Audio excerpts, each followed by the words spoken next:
जी बताइए। हम power news Bhojpuri से बोल रहे हैं। एमएमबी रिकॉर्ड्स में बात हो रही है ना? जी। बोल रहे हैं जो आपके चैनल के माध्यम से पवन सिंह जी का कोई गाना आने वाला है शायद 24 तारीख को। हाँ। तो उसका पोस्टर वगैरह कब तक मतलब छोड़ा जाएगा, कुछ अपडेट दीजिए। फैंस बहुत ही ज़्यादा व्याकुल हैं।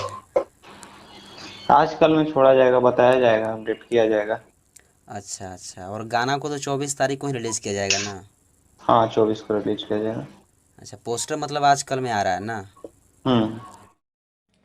तो भाई लोग कैसे हैं आप लोग। आई होप आप लोग अच्छे होंगे। अगर पावर स्टार पवन सिंह का फैन है तो जी हमारे दोस्तों, तो आप सबको बता दूं, जो आप सब कॉल रिकॉर्डिंग सुने हैं, जो अभी पावर स्टार पवन सिंह का फिर से एक न्यू धमाका होने जा रहा है भाई लोग फिर से। तो आप लोग को ये वीडियो कैसा लगा? अगर अच्छा लगा तो लाइक शेयर कमेंट जरूर कीजिएगा, और ऐसे ही अपडेट पाने के लिए चैनल को सब्सक्राइब कीजिए। फिर मिलते हैं नेक्स्ट वीडियो में, तब तक के लिए बाय।